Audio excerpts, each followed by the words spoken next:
Chapitre 10, la protection de la santé des salariés. Alors nous allons commencer par voir les obligations de l'employeur. Alors quelles sont les obligations de l'employeur? Il faut qu'il évite les risques, qu'il évalue les risques qui ne peuvent être évités. Il y a le compte professionnel de prévention, il y a le droit à la déconnexion, il y a la formation des salariés et il y a la désignation d'un salarié chargé de la prévention. Il y a également l'obligation contre le harcèlement. Alors, tout d'abord, nous allons parler de l'obligation d'éviter les risques. Il faut qu'il y ait une évaluation une fois par an, au moins, ou moins fréquent s'il y a moins de 11 salariés dans l'entreprise. Ça peut être une fois par une année et demie.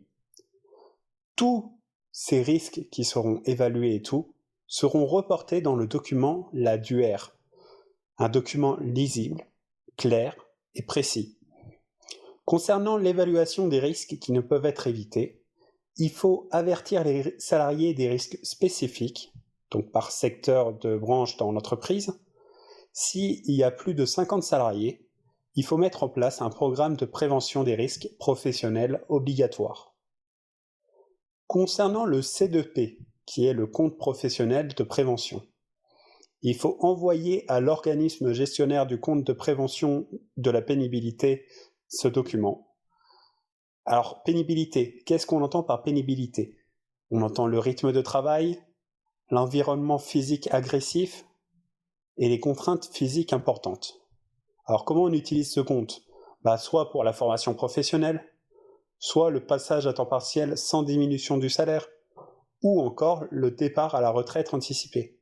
Ce compte professionnel de prévention a été fait pour tout ce qui est le BTP, tout ce genre de métier qui est très dur à tenir jusqu'à 70 ans. L'autre obligation est le droit à la déconnexion. Ça, c'est mis en place soit par accord collectif, soit par l'employeur. Et ça vise à protéger la vie personnelle et professionnelle du salarié. Alors concernant l'obligation de formation des salariés, c'est une formation de sécurité, d'incendie et de premier secours qui doit être délivrée à tous les salariés au moins une fois par an. Il a également l'employeur comme obligation la désignation d'un salarié chargé de la prévention.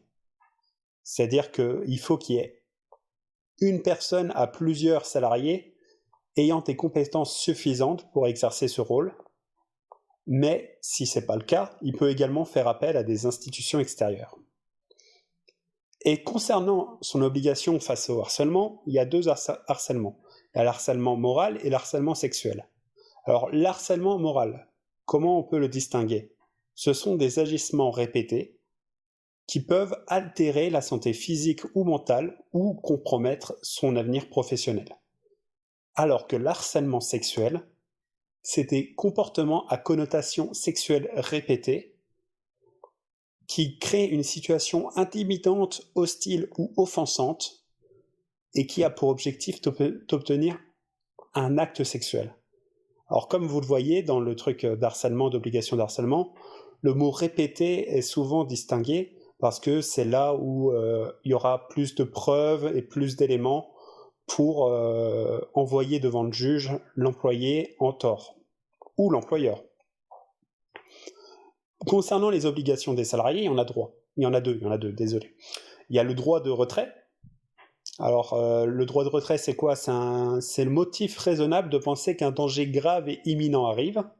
C'est pour quitter le site de travail s'il y a un problème, mais il faut informer son employeur et le CSE.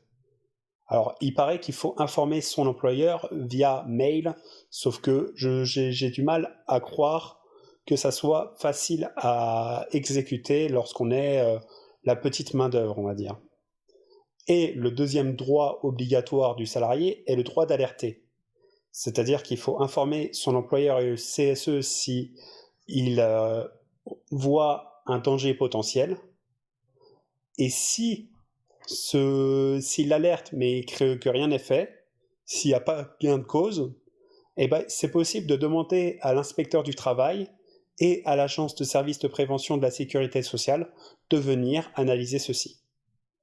Nous allons passer sur les contrôles. Alors, On sait très bien qu'il y a le contrôle interne et le contrôle externe. Pour le contrôle interne, il y a le CSE. Il faut savoir que le CSE est obligatoire lorsqu'il y a plus de 11 salariés. Et il y a différentes règles, différentes missions, différentes règles, selon le nombre de salariés qu'il y a dans l'entreprise. S'il y a entre 11 et 49 salariés, il aura comme mission de contribuer à la santé et à la sécurité. Il pourra réaliser des enquêtes. Il pourra disposer d'un droit d'alerte, le CSE, et il peut se saisir l'inspecteur du travail. Si il y a plus de 50 salariés dans l'entreprise, toutes les attributions précédentes comptent, comme disposer, réaliser des enquêtes, disposer d'un droit d'alerte, etc. Mais en plus de ça, il pourra analyser les risques professionnels, il pourra faciliter l'accès des femmes et des personnes handicapées dans l'entreprise, et il pourra susciter toute initiative qu'il estime utile. Il peut y avoir également, comme contrôle interne, une commission avec 3 membres désignés par le CSE qui soient créés dans l'entreprise. Concernant les contrôles externes, il y a l'inspecteur du travail qui, s'il y a une situation dangereuse, il doit avertir son directeur départemental. Il peut mettre en demeure l'employeur en voyant cette faute, et si la situation n'a pas cessé, il peut dresser un procès verbal. Et si la situation est très dangereuse, il peut directement demander la fermeture temporaire.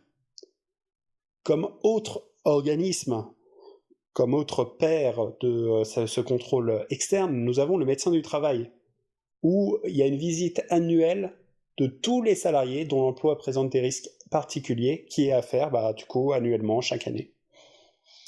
Nous allons partir sur la dernière étape de ce chapitre, qui est les sanctions de l'employeur en cas de violation de ses obligations. Nous allons parler d'abord de la responsabilité pénale de l'employeur. Il y a plusieurs fautes qui sont possibles, comme l'inobservation des règles d'hygiène et de sécurité.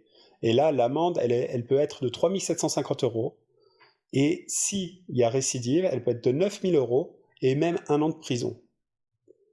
Si c'est une mise en danger de la vie d'autrui, là on passe à 1 an de prison et à 15 000 € d'amende. S'il y a un homicide involontaire, c'est 3 ans de prison et 45 000 € d'amende. Et si l'homicide est délibéré, là on est à 5 ans de prison et 75 000 € d'amende. L'autre sanction possible pour la responsabilité pénale est l'atteinte à l'intégrité physique, qui engage en fait l'incapacité partielle ou totale d'un salarié. Alors là, c'est 2 ans de prison et 45 000 € d'amende. Concernant la responsabilité civile alourdie, donc une faute inexcusable, c'est dans quel cas ? Dans le cas où l'employeur est conscient du danger, il n'a pas pris toutes les mesures pour protéger le salarié, mais attention, il peut être exonéré de responsabilité s'il y a une faute inexcusable du salarié. Et dans ce cas-là, pour la responsabilité civile alourdie, le salarié a le droit à une indemnisation complémentaire, en sachant qu'elle sera amoindrie s'il y a une faute inexcusable du salarié.